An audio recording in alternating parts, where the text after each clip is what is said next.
اللہ تعالیٰ اس گزرتے ہوئے رمضان کو ہماری بخشش کا رمضان بنا دے۔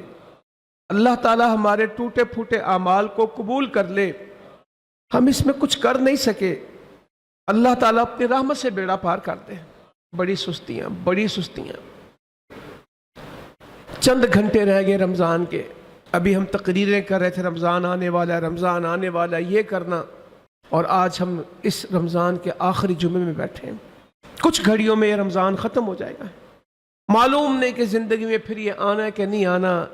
یہ عبادت، یہ مسجدوں کا بھرنا، یہ تہجد، یہ تلاوت، یہ تراویح، یہ سحریوں میں اٹھ کے خوشی خوشی سے کھانا کھانا عبادت سمجھ کے، مغرب کے وقت مسجدوں کا بھر جانا، دسترخوان بچھنا، تو بھی کھا لے، تجھے بھی کھلاؤں، کوئی کسی کو کھجور دے رہا ہے، کوئی کسی کو دودھ دے رہا ہے، کا منظر ہے، ہاتھ پھیلے ہوئے فقیر بن کے اللہ سے مانگ رہے ہیں، ساری رات جاگ رہے ہیں، نیند نہیں آتی۔ اللہ تعالیٰ تو مان جا، اے اللہ تو راضی ہو جا، اے اللہ تو خوش ہو جا، اے اللہ تو مجھے بخش دے۔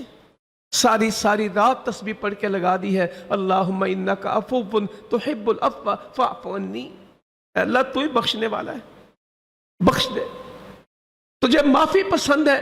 روتے رہے چھوٹے چھوٹے بچے ہاتھ اٹھا کے، بوڑھے لوگ، مریض سے کہو روزہ نہ رکھ، تیری طبیعت ساتھ نہیں دیتی، شوگر ہے، بلڈ پریشر ہے، بوڑھا ہے، کمزور ہے، کہتا نہیں پتہ نہیں زندگی میں دوبارہ موقع ملنا نہیں ملنا، رکھنے دو۔